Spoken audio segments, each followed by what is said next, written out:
أعوذ بالله من الشيطان الرجيم.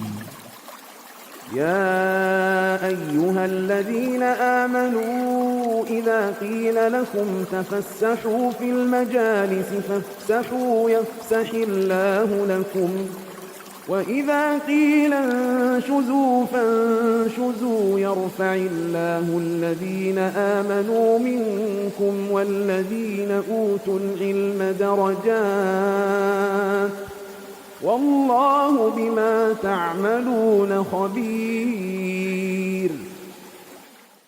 السلام عليكم ورحمة الله وبركاته. إن الحمد لله نحمده ونستعينه ونستغفره ونتوب إليه ونعوذ بالله من شرور أنفسنا وسيئات أعمالنا من يهده الله فلا مضل له ومن يضلل فلا هادي له أشهد أن لا إله إلا الله وحده لا شريك له وأشهد أن محمدا عبده ورسوله لا نبي بعده. قال الله تعالى في كتابه الكريم يا أيها الذين آمنوا اتقوا الله حق تقاته ولا تموتن إلا وأنتم مسلمون. وقال يا أيها الناس اتقوا ربكم الذي خلقكم من نفس واحدة وخلق منها زوجها وبث منهما رجالا كثيرا ونساء واتقوا الله الذي تساءلون به والأرحام إن الله كان عليكم رقيبا. وقال يا أيها الذين آمنوا اتقوا الله وقولوا قولا سديدا يصلح لكم أعمالكم ويغفر لكم ذنوبكم ومن يطع الله ورسوله فقد فاز فوزا عظيما. أما بعد فإن خير الكلام كلام الله وخير الهدي هدي محمد صلى الله عليه وسلم وشر الأمور محدثاتها وكل محدثة بدعة وكل بدعة ضلالة وكل ضلالة في النار. Kaum muslimin wal muslimat rahimani wa rahimakumullahu jami'an. Alhamdulillah, segala pujian hanya milik Allah atas nikmat, rahmat, hidayah dan juga taufiknya pada kesempatan berbahagia di malam hari ini dalam keadaan sehat walafiat, dalam keadaan kita punya waktu luang dan kesempatan untuk senantiasa kita mendekatkan diri kepada Allah Subhanahu wa ta'ala dengan berbagai macam bentuk ketaatan, dan kemudian kita mendekatkan diri kepada Allah dengan meninggalkan larangan. Mudah-mudahan Allah Subhanahu wa ta'ala senantiasa memberikan keistiqomahan dan taufik hidayahnya kepada kita semua.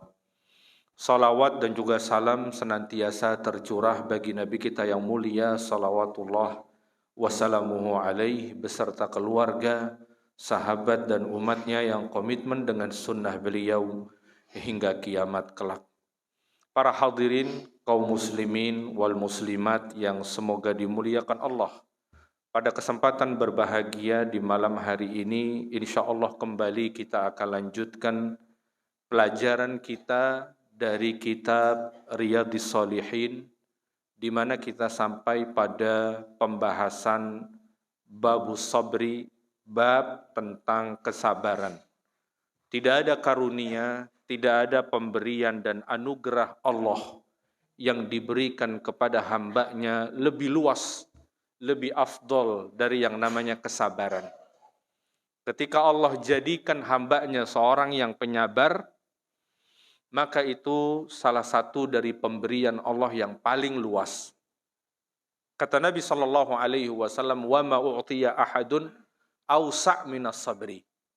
Tidak ada pemberian Allah yang lebih luas kepada seorang hamba dari yang namanya kesabaran.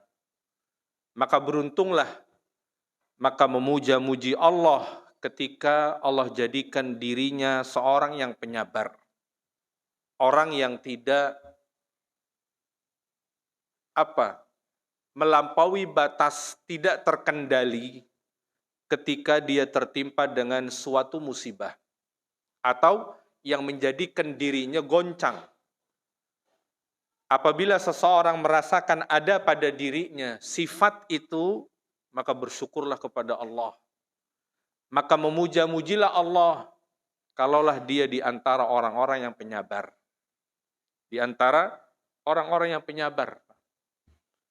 Sampai di kalangan para nabi, dikenal dengan nabi atau rasul ulul azmi, itu karena kesabaran mereka.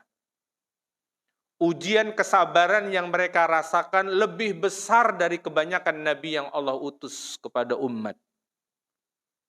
Dari sekian ribu, disebutkan dalam sebuah riwayat, jumlah nabi 124 ribu.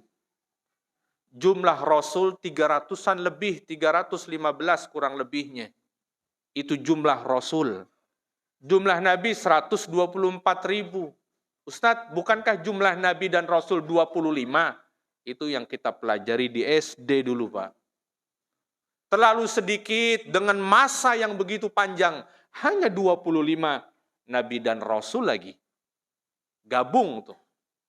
Terlalu sedikit dengan masa hidupnya manusia sejak Adam alaihi salatu wassalam hingga manusia hari ini, Pak. Zaman Nabi kita sallallahu alaihi wasallam terlalu sedikit kalau hanya 20, di cover dengan 25 nabi dan rasul saja. Dan umat terlalu banyak kalau hanya dipegang dengan 25 saja. Masa nabi yang paling panjang dakwahnya Nabi Nuh itu 950 tahun. Nah, dari sekian banyak nabi dan rasul, ada yang disebut dengan rasul ulul azmi, yang memang ujian kesabaran mereka luar biasa. Melebihi kebanyakan nabi dan rasul yang pernah diutus oleh Allah. Nuh alaihi salatu wassalam, Ibrahim, Musa, Isa, dan Nabi Yunus sallallahu alaihi wasallam, 5 orang. Dari sekian ratus ribu, hanya 5 yang masuk sebagai rasul ulul azmi. Kesabaran mereka luar biasa. Nabi Nuh berdakwah di tengah umatnya siang dan malam. 950 tahun. Yang menjadi pengikutnya hanya segelintir orang. Sebagian meriwayatkan nggak lebih dari belasan, Pak, yang ikut di atas kapal. Tidak lebih dari belasan. 950 tahun. Bukan waktu yang singkat. Waktu yang sangat panjang. Kesabaran yang luar biasa. Dengan itu, ternyata yang berkhianat orang paling dekatnya, putranya sendiri, Pak. Seorang nabi, kalau bukan ustadz, agak mendingan, Pak, ya, kalau anaknya nakal. Tapi menjadi begitu berat. Bapaknya ustadz, anaknya badung lagi. Durhaka sama orang tua. Ini dia Nabi Nuh sebagai seorang nabi, kurang apa coba pendidikan di rumahnya. Nasihat-nasihatnya siang malam kurang apa? 950 tahun. Dengan itu Allah menguji Nabi Nuh dengan putranya sendiri. Di antara orang yang tidak mempercayai dakwah bapaknya sendiri sebagai seorang nabi, anaknya sendiri, putranya. Ya. Dan yang ikut ke kapal hanya beberapa gelintir orang saja, berdakwah siang dan malam 950 tahun tanpa mengenal lelah. Makanya beliau menjadi ulul azmi minar rusul. Nabi Ibrahim. Kurang sabar apa Nabi Ibrahim alaihi salatu wassalam? Allah uji dengan kesabaran yang luar biasa. Di usia yang sudah begitu senja, tua renta, lebih dari 80 tahun umur beliau. Baru dikaruniai oleh seorang anak, Pak. Setelah menikah puluhan tahun lamanya. Ujian yang berat bagi sebuah pasangan yang menikah, nggak dikaruniai anak, Pak. Itu ujian yang berat. Menanti bertahun-tahun lamanya. Udah ngikuti berbagai macam program bayi tabung lah, macam-macam. Nggak punya anak juga. Ujian yang berat. Nabi Ibrahim alaihi salatu wassalam Allah uji Allah uji di usia yang tua renta, baru punya anak. Anda bisa bayangkan betapa bahagianya seseorang puluhan tahun menanti buah hati. Betapa bahagianya. Mengira kalau dia nggak mungkin lagi lah punya anak, sudah tua renta. Dan Allah memberikan kabar gembira kehadiran seorang anak bernama Ismail. Hiduplah bersamanya sekian waktu. Kemana-mana diajak Pak Nabi Ismail. Bayangkan puluhan tahun nggak ada anak. Begitu ada, kemana dia pergi diajak. Sampai pada usia gulam, anak-anak lah Pak. Yang udah sering diajak kemana-mana bapaknya. Diajak ke masjid, diajak ke kebun, diajak dagang, macam-macam. Kemana-mana diajak Nabi Ismail. Dan begitu cinta Ibrahim alaihi salatu wassalam kepada anaknya Ismail. Cinta yang luar biasa. Cinta seorang bapak yang menanti buah hati sekian puluh tahun lamanya.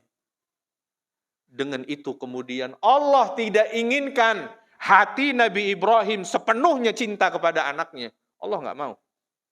Allah mau Nabi Ibrahim mencintai Allah sepenuhnya. Allah uji Nabi Ibrahim.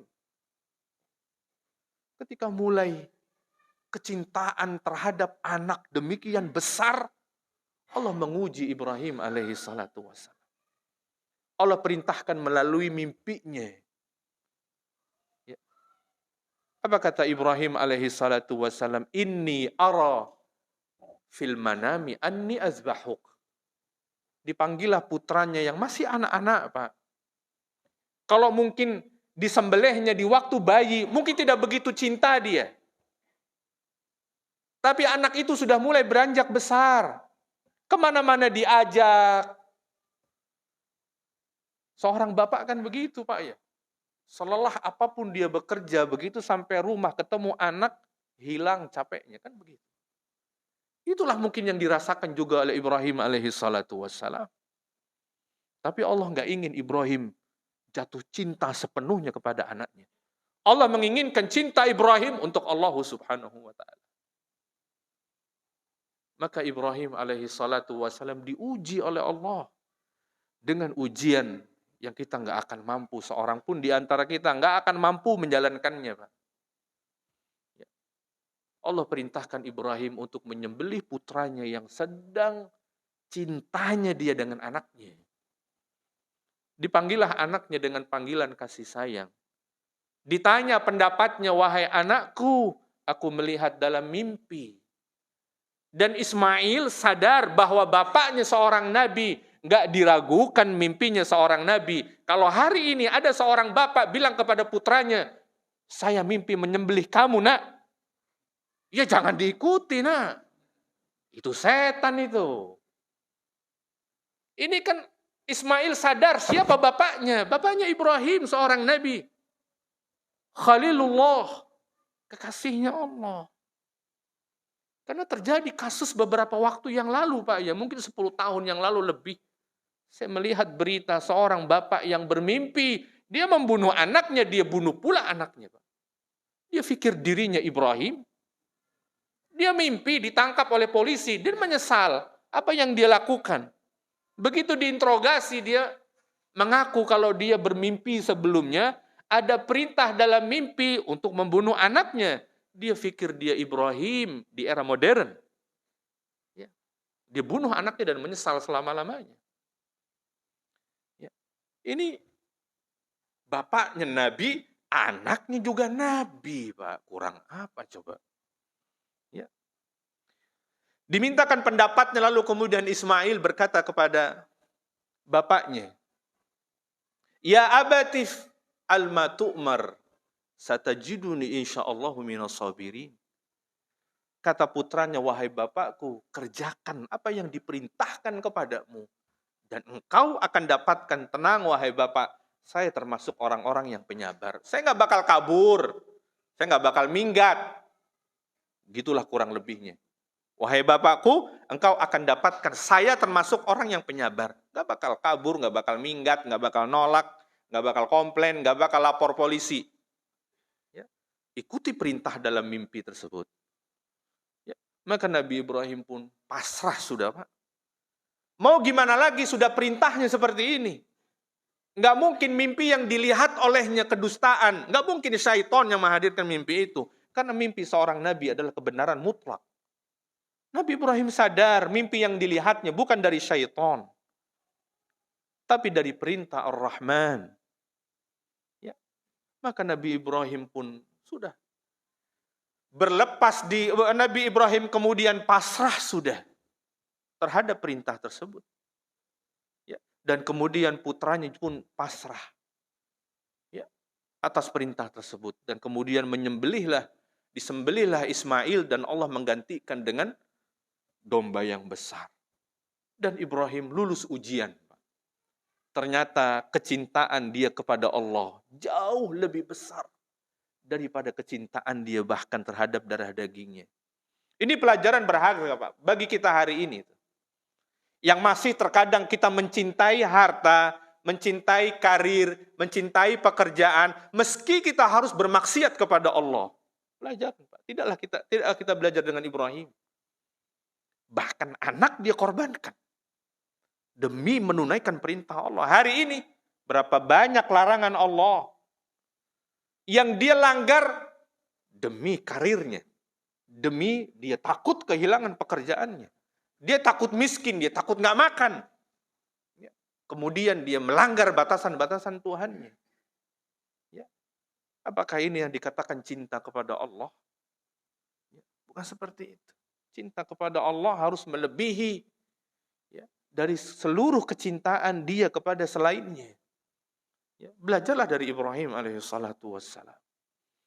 Begitulah kemudian Ibrahim menjadi Rasul Ulul Azmi dan seterusnya. Ujian yang luar biasa atas kesabaran mereka, ketabahan mereka, maka mereka menjadi Rasul Ulul Azmi. Oleh karenanya para hadirin yang semoga dimuliakan Allah, tidak ada pemberian dan anugerah Allah yang lebih luas daripada sifat penyabar. Dan hari ini insya Allah Ta'ala kita berusaha ingin menjadi seorang penyabar. Tentu dengan kita membahas beberapa hadis dari Nabi SAW dengan harapan. Karena memang sifat ini bukan sifat turunan. Bukan sifat yang diwariskan. Akan tetapi memang sifat yang harus diusahakan. Sebab Nabi SAW telah bersabda, Man yatasabbar yusabbiruhullah. Barang siapa yang berusaha menjadi penyabar, begitu banyak ujian, begitu banyak orang menguji emosinya, dia berusaha bersabar. Dia bisa membalasnya. Kalau nggak bisa membalasnya, dia bersabar, tapi karena tidak bisa membalas, itu bukan penyabar. Yang dikatakan penyabar itu dia mampu membalas, tapi dia menahan dirinya, Pak. Ya, saya bisa memperkarakannya, dan saya yakin saya akan menang. Saya mampu membayar lawyer-lawyer terkenal bahkan. Tapi dia tidak lakukan. Ya, itulah yang namanya sabar. Tapi ketika dia tidak mampu, tapi ketika dia menahan dirinya karena ketidakmampuannya, itu beda lagi.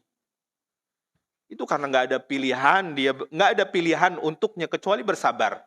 Beda dengan orang yang punya pilihan, bisa membalas atau bersabar, dia milih bersabar. Itu yang namanya penyabar. Kata Nabi SAW, barang siapa yang berusaha untuk bersabar, maka Allah akan jadikan dia seorang penyabar. Jadi sifat sabar ini bukan sifat warisan. Bukan sifat turunan. Akan tetapi sesuatu yang diusahakan. Berapa banyak orang tua yang bukan penyabar, anaknya penyabar. Atau sebaliknya. Orang tua yang penyabar, anaknya bukan penyabar. Gak mesti. Baik para hadirin yang semoga dimuliakan Allah. Kita lanjutkan hadis berikutnya, hadis yang ke-29. Wa an Abi Zaid Usamah ibni Zaid ibni Harithah maula Rasulillah sallallahu alaihi wasallam wa hibbihi wa ibni hibbihi radhiyallahu anhuma. Hadis yang akan kita bahas diriwayatkan oleh salah seorang sahabat yang bernama Usamah ibnu Zaid. Usamah ini putranya Zaid ibnu Harithah. Zaid ibnu Harithah adalah anak angkat dari Nabi Shallallahu Alaihi Wasallam. mantan seorang budak yang dahulu dihadiahkan Khadijah, istri pertama Nabi SAW kepada Rasulullah. Dulu Khadijah punya budak namanya Zaid ibnu Harithah. Dihadiahkan kepada Nabi SAW. Dan Zaid ibnu Harithah begitu kerasan tinggal bersama Nabi meskipun statusnya budak. Sampai suatu ketika paman dan bapaknya Zaid ibnu Harithah datang ingin menjemput Zaid. Karena Zaid aslinya bukan orang dari Makkah. Datanglah paman dan orang tuanya, Pak. Menemui Nabi ingin menjemput Zaid ibnu Harithah. Karena ini anak yang sempat hilang dalam peperangan, Pak. Peperangan zaman dulu kan begitu. Antara anak dan bapaknya terpisah. Antara istri dengan suaminya terpisah. Terpisah karena peperangan. Termasuk Zaid ibnu Harithah. Dan jatuh di tangannya Khadijah bintu Khuwailid, istri Nabi SAW yang tercinta. Dan dihadiahkan oleh Khadijah kepada Nabi Zaid bin Harithah. Suatu ketika hendak dijemput.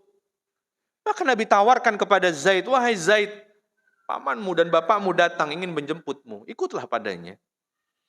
Zaid bin Harithah menolak. Dia nggak mau. Dia ingin tetap bersama Nabi SAW.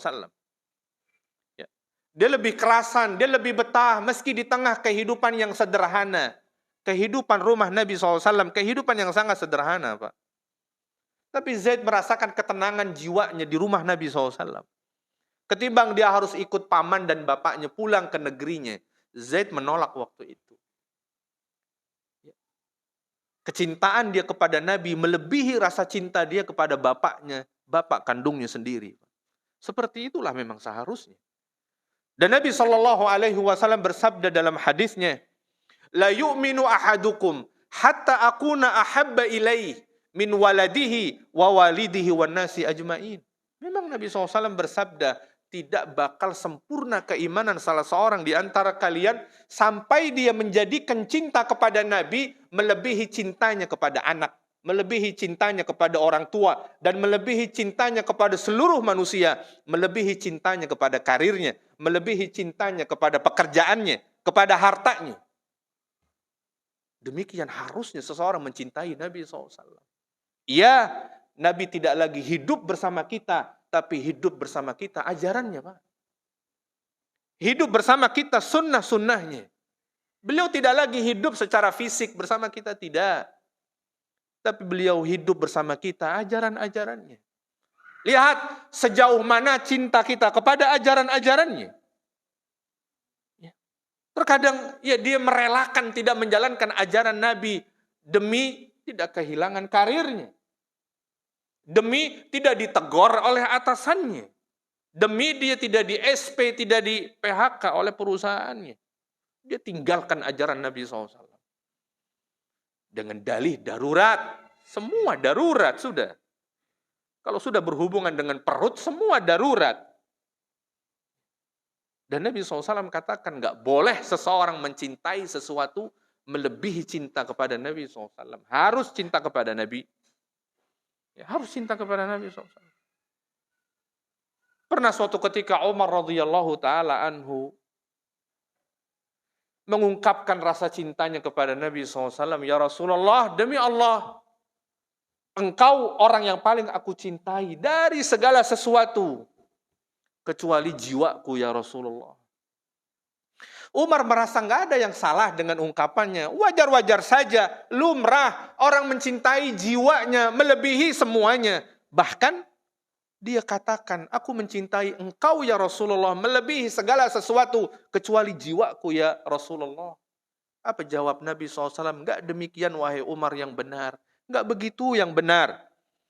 Engkau harus mencintai aku bahkan melebihi cinta kepada jiwamu sekalipun. Kamu harus korbankan nyawaku untuk keselamatan diriku, kata Nabi. Harus seperti itu. Dan dahulu para sahabat dalam banyak peperangan, mereka menjadi tameng hidupnya Nabi SAW. Mereka tidak peduli berapa banyak anak panah, tombak, pedang melukai tubuh mereka, asal tidak melukai tubuh Nabi SAW. Mereka nggak peduli, Pak. Kita lihat bagaimana sejarah peperangan Uhud. Di mana para sahabat berlomba-lomba melindungi tubuh Nabi SAW dari serangan. Mereka nggak peduli kehilangan nyawa, asal Nabi SAW selamat. Seperti itulah dahulu para sahabat memahami cinta kepada Nabi, seperti itu caranya. Bahkan jiwa harus dikorbankan untuk keselamatan beliau. Hari ini Nabi sudah tidak ada di tengah-tengah kita, Pak. Kita tidak harus mengorbankan jiwa kita melindungi Nabi. Nabi sudah tidak ada, tapi tersisa ajarannya. Kita lihat pada diri kita, sekuat apa kita menjaga ajaran Nabi SAW. Segigih apa kita menghidupkan sunnah Nabi SAW. Ini kadang sholat berjamaah saja, masih malas. Kemudian dia mengatakan cinta kepada Nabi. Sholat berjamaah bagi kaum pria, ajaran Nabi SAW. Dan bahkan diwajibkan oleh Nabi SAW. Kemudian dia bermalas-malasan. Boro-boro dia mengorbankan jiwa. Untuk sekedar datang sholat berjamaah di masjid, dia malas-malasan. Ya, itu kan ajaran dari Nabi SAW. Yang harus mati-matian, Pak. Untuk kita jaga. Ya, ini baru capek sedikit, baru ada kesibukan sedikit, dia sudah korbankan. Di mana pengorbanannya, di mana cintanya? Perbuatannya mendustai apa yang diucapkannya. Lisannya mengatakan cinta Rasul, perbuatannya mendustai ucapannya sendiri. Nggak mencerminkan sama sekali cinta kepada Nabi SAW. Atau bahkan melakukan apa yang bertentangan dengan ajaran Nabi SAW. Waliyazubillah. Itulah fenomena hari ini yang banyak kita temukan. Usamah bin Zaid, anaknya Zaid ibnu Harithah radhiyallahu ta'ala anhuma. Begitu Zaid menolak untuk diajak oleh bapak dan pamannya, dia memilih Nabi SAW. Dia pilih, Zaid silahkan kamu pilih. Kamu ikut bapak dan pamanmu, silahkan. Nabi tidak akan menahannya. Meskipun statusnya waktu itu Zaid sebagai seorang budak, Pak. Tapi sudah dibebaskan oleh Nabi SAW. Jadi statusnya dibebaskan oleh Nabi, jadi pilihan buat Zaid. Dia memilih tinggal bersama Nabi SAW. Oleh karena itulah Nabi begitu jatuh cinta kepada Zaid. Ya, seorang anak laki-laki yang memang Nabi tidak memiliki anak laki-laki. Maka ketika dia memilih Nabi, Nabi sangat sayang. Nabi sangat mencintai Zaid ibnu Harithah. Sehingga suatu saat Nabi hendak mengganti nasabnya menjadi Zaid ibnu Muhammad sallallahu alaihi wasallam. Lantas ternyata Allah menegur dan dilarang seseorang mengangkat seorang anak kemudian dinisbatkan kepada dirinya. Ini praktek yang banyak kita temukan di tengah masyarakat kita, Pak. Mengangkat anak misalkan apakah dari panti asuhan atau kerabat dan lain sebagainya, disembunyikan kepada si anak tentang bapak kandungnya. Karena di aktenya tertulis, ya nama dirinya, bapak angkatnya. Lagi-lagi, ya karena pertimbangan perasaan, Pak. Agama tidak dibangun di atas perasaan. Kenapa tidak disampaikan kepada itu anak di waktu yang dianggap cukup? Dijelaskan, bapak aslinya bukan saya. Tapi bapak aslinya adalah si fulan. Dia hanya dahulu diangkat. Sekarang berapa banyak, Pak, anak-anak yang dinisbatkan kepada dirinya. Padahal anak angkat, nggak boleh, dilarang. Dulu Nabi pernah ditegur oleh Allah Subhanahu wa Ta'ala. Ketika mengangkat Zaid ibnu Muhammad, dilarang, nggak boleh. Ya, jadi kalau yang ada di antara kita yang ya mengangkat anak dan dinisbatkan kepada dirinya, nasabnya nggak boleh, segera Pak ya, diklarifikasi. Ya, jika anaknya sudah bisa diajak bicara, kasih tahu dia. Ya, dan nggak usah baper, Pak, ini masalah agama. Dalam masalah agama nggak boleh baper. Dalam masalah agama, dalil sebagai komandannya. Jangan kebawa perasaan. Dilarangnya sudah. Itu kenyataannya demikian. Ya. Maka dikembalikan lagi menjadi Zaid ibnu Harithah. Nah, Zaid ibnu Harithah punya anak namanya Usamah. Karena bapaknya sangat dicintai oleh Nabi, begitu pula lah anaknya Usamah juga dicintai oleh Nabi SAW. Ya. Dan Usamah bin Zaid termasuk orang yang sangat dekat dengan Nabi SAW. Dan dia punya kemampuan yang luar biasa.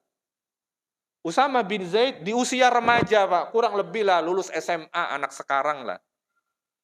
Allah angkat sebagai komandan pasukan yang ada di dalamnya sahabat-sahabat besar, Pak. Diangkat sebagai pemimpin pasukan peperangan. Kira-kira lulus SMA lah, Pak. Anak-anak SMA hari ini yang ya sekarang banyak di jalan, tawuran itulah Pak, kalau anak-anak kita sekarang kan begitu. Dahulu Usama bin Zaid ditunjuk oleh Nabi memimpin pasukan besar sahabat Nabi SAW, bukan menghadapi musuh yang ngecek-ngecek, Pak. Nabi perintahkan untuk menghadapi Romawi, Pak. Bukan kaleng-kaleng, Pak. Pasukan Romawi yang dihadapi hari itu dipimpin oleh Usama ibnu Zaid. Seorang remaja. Nabi nggak sembarangan. Nabi nggak asal nunjuk orang, Pak. Usama punya kapasitas memanage pasukan besar yang ada di dalamnya tokoh-tokoh besar sahabat. Nggak gampang, Pak. Bagaimana dia bisa memposisikan di dalam pasukan itu ada Umar, ada Utsman, ada Ali, ada Abdurrahman bin Auf, sahabat-sahabat besar semua ada di tengah pasukan itu. Dipimpin oleh seorang remaja, Usama bin Zaid. Ya, kalau sekarang banyak bapernya, Pak. Nggak enak nyuruh-nyuruh yang tua. Nggak enak kan ngatur-ngatur yang udah tua, ngatur Utsman ibnu Affan, ngatur Umar, kan nggak enak. Tapi tidak. Ya, Nabi mempercayai Usama bin Zaid. Ya, begitu Nabi meninggal dunia, kemudian digantikan oleh Abu Bakar radhiyallahu taala anhu posisi Nabi, banyak sahabat yang datang kepada Abu Bakar, wahai Abu Bakar, tidakkah engkau tarik Usama, gantikanlah pemimpin yang lebih senior. Ini musuh yang dihadapi bukan kaleng-kaleng, pasukan Romawi. Tentara yang dianggap terkuat di zaman itu, Pak. Para sahabat senior datang melobi Abu Bakar, tidakkah engkau tarik, digantikan yang lebih senior? Kata Abu Bakar, saya nggak berani menarik komandan yang telah ditunjuk langsung oleh Nabi SAW. Ini sepeninggal Rasulullah, Pak. Ya. Jadi pasukan Usama sedang di perjalanan, Nabi meninggal dunia. Digantikanlah oleh Abu Bakar, ya, dan Abu Bakar mengatakan, saya nggak berani menarik Usama yang sudah ditunjuk langsung oleh Nabi SAW. Pasti Nabi punya alasan. Kenapa memilih seorang remaja untuk memimpin sahabat-sahabat senior? Ya. Nabi punya alasan. Nah, itu keutamaan dari Usama bin Zaid radhiyallahu taala anhuma. Memiliki julukan ya, Ibnu Hibbihi, anak dari orang yang dikasihi oleh Nabi SAW. Nah, Usama bin Zaid radhiyallahu taala anhuma meriwayatkan arsalat bintun Nabi sallallahu alaihi wasallam. Usama bin Zaid menceritakan dahulu ada salah seorang putri Nabi. Ya. Di sini diketahui putri beliau adalah Zainab bintu Rasulillah sallallahu alaihi wasallam. Zainab mengutus seseorang menemui Nabi sallallahu alaihi wasallam untuk membawa pesan, inna ibni qad ihtudira fashhadna. Zainab menyuruh seseorang mengutus untuk membawa pesan kepada Nabi bahwa cucunya dari Zainab menikah dengan Abul As. Ya. Punya anak, ada laki-laki dan ada perempuan. Yang laki-laki bernama Ali, yang perempuan bernama Umamah. Jika melihat dari zahir hadis, di sini yang sedang atau akan meninggal, ini anak laki-laki, berarti yang Ali. Allahu a'lamu bishawab, karena sebagian berpendapat si Umamah, anak perempuannya Zainab. Ala kulli hal, pelajarannya bukan di situ. Inti pelajarannya bukan di situ. Dikatakan bahwa Zainab mengirim utusan kepada Nabi membawa berita kabar bahwa cucunya sedang naza, sedang akan meninggal dunia, sedang sakaratul maut. Cucunya sedang sakaratul maut. Zainab meminta agar Nabi menyaksikannya. Maksudnya Nabi datang. Ya, Nabi datang mendampinginya. Itu harapannya Zainab. Fa arsala yukri'us salam wa yaqul. Maka utusan tadi pun mengucapkan salam kepada Nabi. Lantas kemudian Nabi mengatakan sesuatu. Setelah mendengar berita tersebut, kata Nabi, Inna lillahi ma akhadh, walahu ma a'ta, wa kullu syai'in indahu bi ajalin musamma, faltasbir wal tahtasib. Yang dikenal dengan doa takziah, Pak, ya. Ini yang dikenal dengan doa takziah. Jadi kalau kita takziah ke rumah saudara, kerabat, tetangga, ini doanya. Ini yang kita ucapkan kepada mereka sahibul musibah. Inna lillahi ma akhadh. Itulah yang Nabi ucapkan kepada utusan Zainab. Yang artinya sesungguhnya Allah punya hak untuk mengambil. Ya. Allah punya hak untuk mengambil. Dan Allah punya hak untuk memberi. Maksudnya apa? Mengambil apa yang menjadi milik Allah.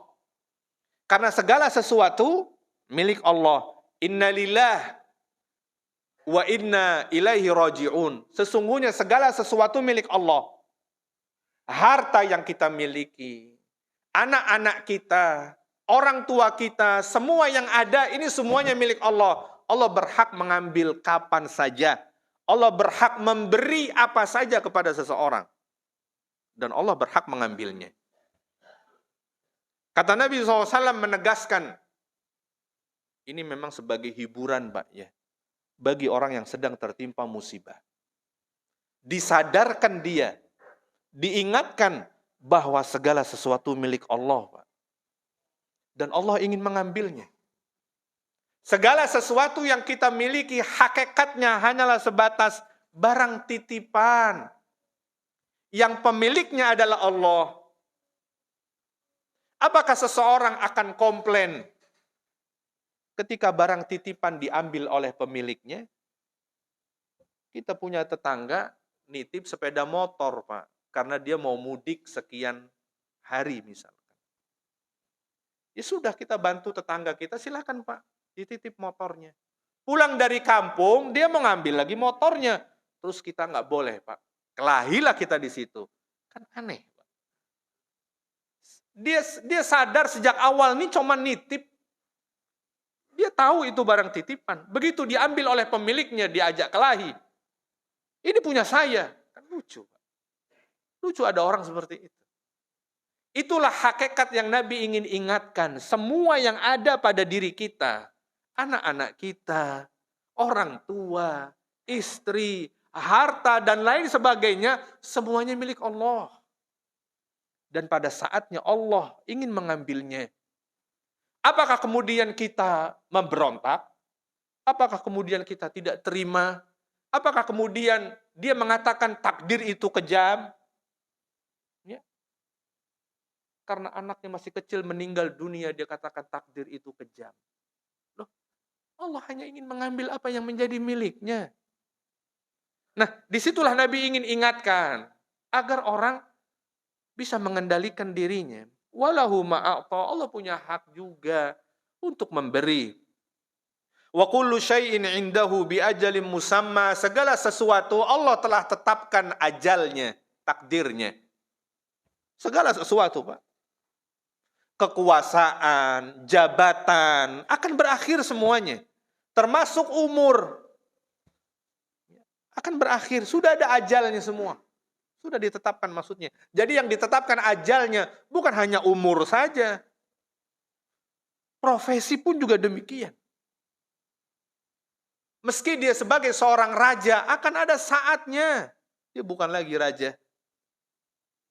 Dia hanya sebatas ya, jenazah mayat yang tidak berdaya. Disitulah akhir dari kekuasaannya. Segala sesuatu telah ditetapkan ajalnya. Jadi apa yang mau disombongkan oleh manusia?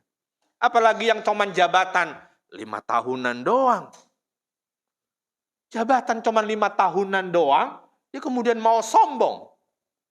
Ya, menzolimi sekian banyak orang, jabatan cuma 5 tahunan. Seandainya dia seorang raja sekalipun, Pak, yang seumur hidup jabatannya, dia pun akan mati. Ya, dan dia akan datang masa di mana dia akan dituntut oleh banyak orang. Apalagi yang cuma jabatan 5 tahunan. Ya, zolimi sana, zolimi sini. Dia kira dia akan hidup selamanya. Sebelum mati barangkali, orang sudah menuntut dirinya, Pak. Kita lihat saja sana pejabat yang sudah selesai menjabat. Giliran sekarang, ya dikorek-korek oleh KPK, dikejar-kejar oleh penegak hukum. Ya, begitu selesai masa jabatannya. Kemudian fal tasbir wal tahtasib. Nabi perintahkan maka bersabarlah ya, atas ujian tersebut dan jangan lupa berharap pahala dari sabarnya. Ini penting, Pak ya. Tidak cukup bersabar, tapi berharaplah pahala dari sabarnya. Ini menjadi satu kesatuan, menjadi satu paket. Fa'arsalat ilaihi tuqsimu alaihi layatiyannaha. Awalnya Nabi SAW hanya sebatas menyampaikan pesan tadi. Sampaikan pesan ini kembali kepada Zainab. Begitu utusan itu tiba di Zainab, Zainab kembali menyuruhnya. Kembalilah menemui Nabi agar Nabi datang. Diharapkan kehadiran Nabi saat ini. Sehingga Zainab pun bersumpah ya, agar Nabi SAW mau datang. Ya. Fa'arsalat ilaihi tuqsimu alaihi layatiyannaha, agar Nabi segera datang. Tidak cukup Nabi memberi pesan untuk menenangkan keadaan, tapi diharapkan Nabi datang. Maka Nabi SAW faqama wa ma'ahu Sa'ad ibnu Ubadah wa Mu'adz ibnu Jabal wa Ubay bin Ka'ab wa Zaid bin Thabit wa rijalun radhiyallahu taala anhum. Maka Nabi pun bergegas berdiri dan berangkat bersama beberapa sahabat yang sedang bersama beliau saat itu. Ada Sa'ad ibnu Ubadah, ada Mu'adz ibnu Jabal, Ubay bin Ka'ab, Zaid bin Thabit dan beberapa pria sahabat sedang bersama Nabi SAW. Mereka berangkat menuju rumahnya Zainab. Bersama-sama menuju rumahnya Zainab. Farufi'a ila Rasulillah SAW as-sabi. Ini anaknya anak kecil, Pak. Si Ali atau Umamah ini masih kecil. Ya, Sobi ini kira-kira ya usia 5 tahunan lah ke bawah. Masih kecil. Ya. Maka diangkatlah anak tadi yang sedang sakaratul maut. Ya. Sudah ada tanda-tanda kematian. Ya. Tidak ada tanda-tanda dia akan sembuh dari penyakitnya. Maka diangkatlah itu, dihadirkan ke hadapan Nabi SAW. Faq'adahu fi hijrihi wa nafsuhu taqaqa'ah. Lalu kemudian jasad anak tadi pun yang sedang sakaratul maut dipangku di atas pangkuan Nabi SAW. Cucu beliau berarti, Pak ya. Anda bisa bayangkan situasi seorang kakek yang sedang memangku cucunya yang sedang sakaratul maut. Apalagi seorang kakek, Pak ya. Terkadang dia lebih sayang dari orang tuanya sendiri. Ya. Kadang saking sayangnya seorang kakek, apa yang diinginkan anak yang nggak boleh sama orang tuanya, ke rumah kakeknya dia pasti dapat. Di rumahnya dilarang main HP, main ke rumah kakeknya pasti boleh main HP. Itu saking sayangnya tuh kakek. Kita lanjutkan insya Allah. Alhamdulillahi wassalatu wassalamu ala rasulillahi amma ba'd. Kembali kita lanjutkan.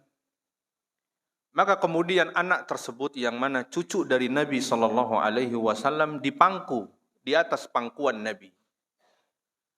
Tentulah sebagai seorang kakek, Nabi SAW seperti kebanyakan kakek yang ada. Rasa sayang kepada cucunya terkadang melebihi rasa sayang orang tua si anak tersebut. Itulah yang terjadi. Mungkin terkadang seorang anak tidak merasakan, padahal dulu bapaknya nggak gitu-gitu amat sayangnya sama saya. Tapi begitu sama cucunya, luar biasa. Memang itulah kenyataan yang ada, Pak. Ya bagi para kakek hari ini yang ngaku saja, memang seperti itu, Pak. Ya. Dengan cucunya begitu. Memang Pak Indra udah punya cucu. Begitulah. Rasa sayang luar biasa dia. Makanya kadang anak-anak bersiasat, kalau nggak boleh sama ibu atau bapaknya, ke rumah kakeknya. Supaya dia bisa mendapatkan apa yang diinginkan. Pasti dikasih. Begitulah Nabi SAW kemudian diangkat di atas pangkuannya. Maka kemudian faq'adahu fi hijrihi wa nafsuhu taqaqa. Di atas pangkuan Nabi SAW, anak itu pun mulai nafasnya berat. Tersengal-sengal dia. Ya, saat-saat kematian hampir datang. Seperti orang Pak kan mulai tarikan nafasnya dalam gitu kan Pak ya. Kalau antum pernah mendampingi orang yang akan meninggal dunia, itu nafasnya makin dalam dia. Menghirupnya dalam sekali dan ngeluarinnya berat. Ya, seperti itulah orang yang akan meninggal dunia. Begitu pula anak itu, nafasnya mulai sudah berat. Fafadat ainah. Dan Nabi SAW meneteskan air mata. Ya, sebagai bentuk kasih sayang. Ya, siapa yang sanggup Pak? Apalagi dia masih anak-anak. Ya. Dia seorang kakek yang mungkin barangkali kemana dia ajak. Ya, pagi-pagi mungkin ya orang tuanya nggak sempat ngajak jalan-jalan, selalu diajak jalan-jalan sama kakeknya, kan begitu. Maka suatu ketika anak itu akan menghembuskan nafas terakhirnya di pangkuannya. Itulah yang terjadi pada Nabi SAW. Ya. Kala itu hanya Nabi tidak mampu menahan tetesan air matanya. Beliau mampu ridho terhadap semua ketetapan Allah, bahkan terhadap diri beliau. Beliau mampu ridho. Ya. Dan beliau faham semua akan ketetapan Allah. Cuma sebagai manusia biasa, beliau tidak sanggup dan tidak tahan menahan tetesan air matanya. Beliau menangis. Sehingga para sahabat yang ada dengan beliau saat itu, mereka bingung. Kok Nabi nangis sih? Bukankah menangis atas musibah tanda ketidaksabaran? Itu yang difahami sahabat, Pak. Sahabat mengira kalau orang sabar itu nggak boleh nangis. Apapun musibahnya. Termasuk orang-orang yang dikasihi meninggal dunia, nggak boleh nangis harusnya. Kalau nangis nggak sabar namanya. Sahabat memahaminya begitu. Nah, mereka melihat Nabi meneteskan air mata. Sehingga salah seorang dari mereka, yaitu Sa'ad ibnu Ubadah, bertanya kepada Nabi, "Ya Rasulullah, ma hadza?" Kata Sa'ad ibnu Ubadah, "Ya Rasulullah, mengapa Anda menangis ya Rasulullah? Tangisan apa ini?" Dia bertanya, bukankah ini bertentangan dengan kesabaran? Kan Anda mengajarkan bagaimana kita bersabar atas segala musibah. Sa'ad ibnu Ubadah bertanya, "Antum kok nangis ya Rasulullah? Bukankah seharusnya jangan nangis? Itu tanda kesabaran." Maka Nabi SAW menjawab, faqala hadhihi rahmatun ja'alaha Allah Ta'ala fi qulubi ibadihi. Kata Nabi SAW, wahai Sa'ad, inilah apa yang disebut dengan kasih sayang, wahai Sa'ad. Kasih sayang yang Allah ciptakan ada pada setiap hati hambanya. Kasih sayang itu ada pada setiap orang. Sebagaimana ada pada diri Nabi SAW. Tangisan itu bukti kasih sayang seseorang. Ya, orang tuanya sakit atau orang tuanya meninggal, menangis boleh. Sebatas ungkapan kasih sayang dia sebagai seorang anak, kasih sayang dia sebagai seorang bapak, kasih sayang dia sebagai seorang kakek. Hal yang manusiawi. Dan manusia tidak bisa menafikan dalam dirinya. Nggak bisa, itu dihilangkan dalam diri. Nggak bisa. Bahkan mungkin ya para diktator sekalipun, mungkin ada sisi kasih sayang dalam hatinya, Pak. Mungkin diktator kita kenal hari ini begitu kejam. Mungkin kalau salah satu dari keluarganya meninggal dunia, nangis juga dia. Itulah yang Allah ciptakan pada diri seorang hamba. Yang tidak boleh adalah ketika seseorang menangis, dia tidak mampu mengendalikannya. Kalau sebatas meneteskan air mata, menangis terseduh-seduh, masih dalam batasan wajar, boleh. Itu hal yang manusiawi. Tapi kalau sudah menangis teriak-teriak, dia jambak rambutnya, dia sobek-sobek bajunya, ini yang diharamkan. Nggak boleh. Karena sudah naik ke status ketidakridhoan. Orang yang sudah menangis, Pak. Yang sampai teriak-teriak, sampai dia guling-guling, sampai dia mecahin barang yang ada di sekitarnya, itu sudah tanda ketidakridhoan terhadap ketetapan Allah. Ketetapan itu akan terus berlangsung meski dia tidak sanggup menerimanya. Nah, yang tidak boleh disebut namanya niyahah. Tangisan yang dibarengi dengan teriakan, tangisan yang dibarengi dengan ucapan, bentuk ketidakridhaan dirinya. Apakah dengan ucapan ketidaksiapan? Apakah dengan ucapan dalam bentuk pertanyaan, ya Allah, kenapa engkau timpakan ini pada diriku, ya Allah? Kenapa anak hamba yang engkau panggil duluan, bukannya anak tetangga dulu? Ini kejam juga Pak ya. Kenapa bukan anak? Dia tanya sama Allah. Allah nggak boleh ditanya dengan apa yang Allah lakukan. La yus'alu amma yaf'al wa hum yus'alun. Allah nggak boleh ditanya, Pak, tentang apa yang Allah lakukan. Tapi kitalah yang akan ditanya nanti sama Allah tentang apa saja yang pernah kita kerjakan. Pak, kita semua akan ditanya tentang apa yang pernah kita kerjakan di dunia. Maka Allah nggak boleh ditanya. Kenapa Allah tetapkan ini, tidak tetapkan itu? Nggak boleh Pak Allah ditanya. Allah sudah tegaskan, Allah nggak boleh ditanya. Tapi kitalah nanti yang akan ditanya tentang apa yang kita kerjakan. Oleh karenanya kalau kita tertimpa musibah, jangan kita bertanya. Bahkan dalam doa kita, ya Allah, kenapa engkau lakukan ini? Dan nggak boleh. Kewajiban seorang hamba adalah bersabar dan berusaha. Dia rela terhadap setiap ketetapan Allah. Dan itu adalah turunan dari iman kepada qada dan qadar. Jadi kalau qada dan qadar, iman kepada qada dan qadar, kalau dijabarkan Pak, itulah salah satu konsekuensinya. Kita harus menerima semua ketetapan Allah, barulah kita beriman dengan qada qadar. Kalau dia menanyakan apa yang terjadi pada Allah, menandakan dia nggak terima. Kata Nabi SAW, inilah rahmat yang ada pada diri setiap orang. Ada kasih sayang yang memang Allah berikan. Wa fi riwayatin, dan dalam riwayat lain disebutkan fi qulubi man syaa min ibadihi wa innama yarhamullahu min ibadihi ar-ruhama. Hadis muttafaqun alaih. Atau dalam riwayat lain disebutkan bahwa Allah telah menjadikan kasih sayang pada setiap hati orang yang Allah kehendaki dari para hambanya. Dan sesungguhnya Allah akan menyayangi di antara hambanya yang penyayang. Ya. Allah akan menyayangi di antara hambanya yang penyayang.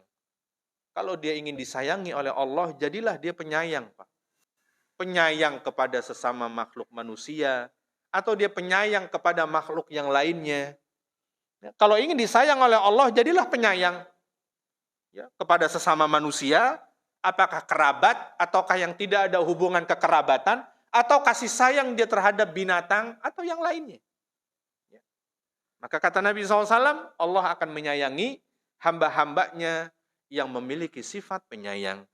Itulah hadis yang dapat kita bahas pada kesempatan di malam hari ini, yang insya Allah Ta'ala kita akan lanjutkan dengan pembahasan ya pelajaran-pelajaran yang ada dalam hadis tersebut. Nampaknya di malam hari ini tidak mencukupi waktu. Mungkin kita buka kesempatan tanya jawab. Allahu a'lamu bishawab. Barang siapa ingin bertanya silahkan.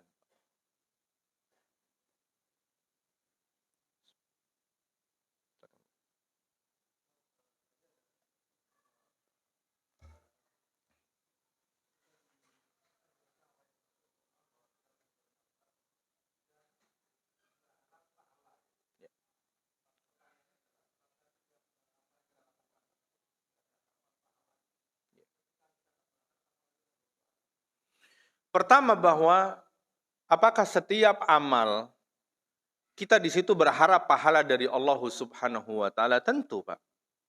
Setiap kali kita beramal, kita berharap ganjaran yang Allah sudah janjikan. Seperti misalkan kita melaksanakan sholat. Allah menjanjikan orang yang mengerjakan sholat akan diampuni dosa-dosanya. Kata Nabi SAW, salawatul khams, al-jum'atu ilal jum'ah, wa ramadhanu ila ramadhan mukaffiratun lima bainahun idza ijtunibatil kabair. Nabi SAW bersabda, antara sholat 5 waktu, isya ke subuh, subuh ke zuhur, zuhur ke, dan seterusnya. Dan dari satu Jumat ke Jumat berikutnya, satu Ramadan ke Ramadan berikutnya, kata Nabi, di antaranya ada pengampunan apabila seseorang menjauhi dosa-dosa besar.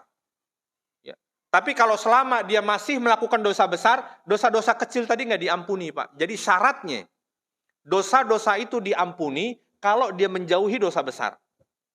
Kalau dosa besarnya masih jalan, contoh misalkan transaksi dengan riba, maka dosa-dosa kecil nggak diampuni.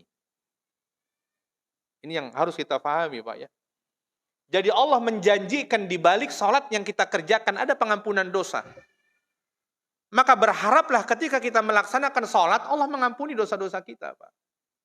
Karena memang Allah menjanjikannya. Dan itu tidak bertentangan dengan keikhlasan. Ya, itu tidak bertentangan sama sekali. Pamrih berharap hanya kepada Allah, tidak bertentangan dengan nilai keikhlasan. Nah, hadis tadi menerangkan kepada kita, semua itu bisa menghapus dosa-dosa kecil kalau kita menjauhi dosa besar. Jadi selama dosa besar masih dikerjakan, sholat itu tidak mengampuni dosa-dosanya. Allahu a'lamu bishawab. Ada yang lain barangkali?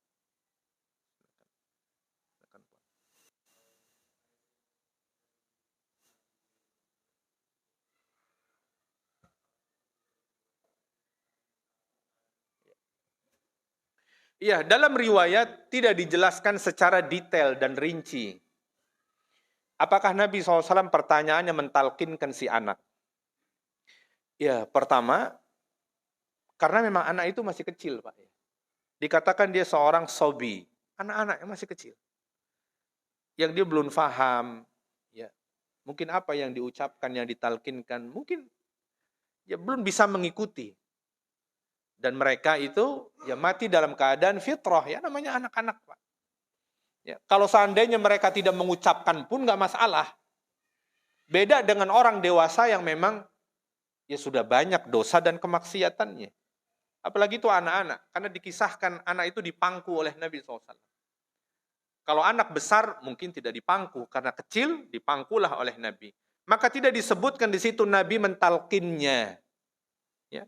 Tidak disebutkan secara rinci Nabi mentalkinnya. Allahu a'lam, apakah disebutkan dalam riwayat lain? Allah a'lam, perlu dicek terlebih dahulu. Ya. Kalaupun tidak ditalkinkan anak-anak, ya dia tidak membawa dosa apapun. Dan setiap anak itu dilahirkan dalam keadaan fitrah, dalam keadaan Islam. Ya. Kullu mauludin yuladu alal fitrah. Setiap yang dilahirkan anak-anak itu, mereka dalam keadaan fitrah, dalam keadaan Islam. Orang tuanya lah yang menjadikan dia Yahudi, menjadikan dia Nasrani, menjadikan dia Majusi dan seterusnya. Orang tuanya menjadikan. Jadi kalau anak kecil meninggal dunia, ya dia mati dalam keadaan fitrah. Allahu a'lamu bishawab. Ada yang lain pun?